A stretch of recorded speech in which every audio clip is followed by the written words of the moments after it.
Class is now in session. I am Professor Hockey, and today we will be discussing another Sharks loss, this time at the hands of the Boston Bruins by the score of 5-1.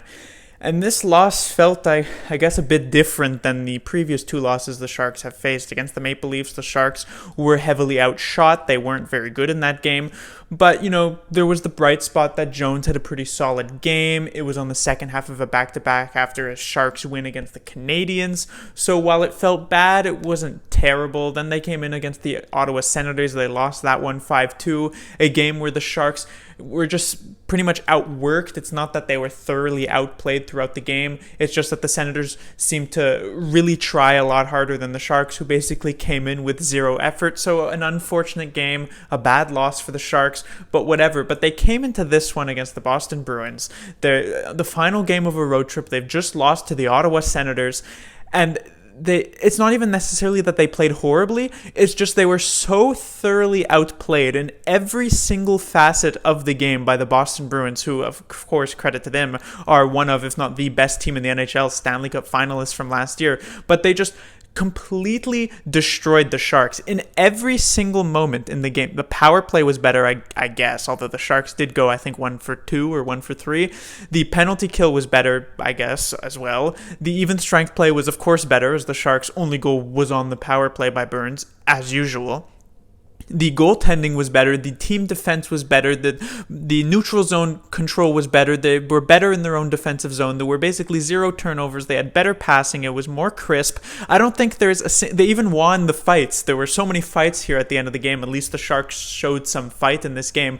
And yet, even then, the Bruins won the majority of those fights. So there was no specific thing that the Sharks managed to do better than the Bruins in this game. And if this was proof, if you needed proof to show that the Sharks, at least at the moment, are not anywhere near the top of the table in terms of teams, this would be the game to show it. It seems as though the Sharks should consider themselves lucky if they find themselves fighting for a wild card spot, and that may change as the season goes on. Maybe things turn around for the San Jose Sharks, but at least at the moment, they'd be lucky to call themselves a middle of the pack team at the moment, because they certainly have proved that they are not close to the top with this game and the rest of the road trip. And, I can go through the goals here, I guess. Pastrnak and Krejci both scoring on the power play, as the Sharks took 8 minor penalties in this one, or at least the Bruins got 8 power plays in this one. So the Sharks penalty kill that had been so strong ends up falling to a Bruins power play that has also been so strong. So when an immovable force meets an unstoppable object, it turns out that the Sharks end up losing on either case.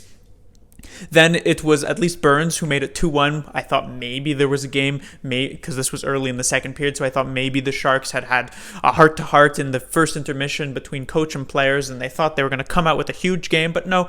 After that, it was just Coyle, then it was Wagner, then it was Carlo, and 5-1. We came into the third period. There wasn't much doing besides some physical stuff between these two teams, and it was an pretty easy 2 points for the Bruins, all things considered. As I said, they just completely destroyed the Sharks, and as I move on to the only thing I'm going to talk about is basically everybody. In these past few games, I've been talking about, Jones and Dell, they've been pretty good here, and Jones didn't have an awful game, as he, in fact, probably kept this game from being 10-1 for the Bruins, as the amount of high danger scoring chances that they had. But still, I would have liked to see him make the save on the Krejci shot. The Carlo one was a bit tough, as this was a floater that he didn't see, but you'd still like them to be able to locate and find that puck, even if the other 3 weren't necessarily his fault. So it's not like it was a good game for Martin Jones. And there's literally nobody on this team who I can actually point to as having a pretty solid game. And I've pointed to in the past, Gambrella's at least doing good here. Sorensen wasn't that bad. Kane is at least getting some goals here on the power play. But you know what? That's done.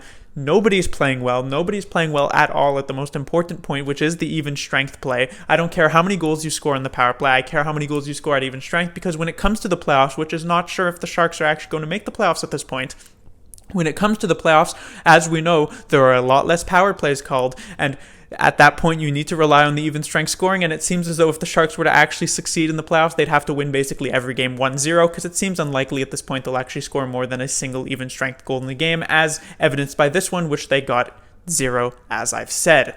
So at this point, there really isn't much to say. The power play continues to be pretty solid through the games. The penalty kill, while it was not great tonight, I guess technically in the end it ended up with a pretty decent percentage of 75%, and all the forwards are just completely slumping. There really is no analysis to be had in this game. As I said, it was just a complete decimation at the hands of the Bruins.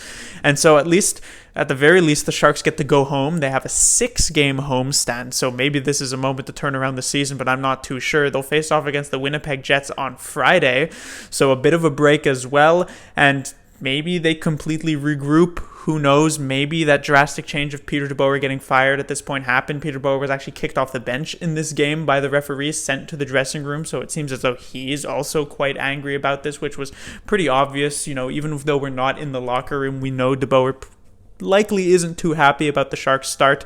So does something happen here in this 2-day interim? The only thing that the Sharks can do, as we've said, is fire DeBoer. That is, honestly a possibility at this point. I'm sure Doug Wilson is also at his wit's end here, only 13 games into the season.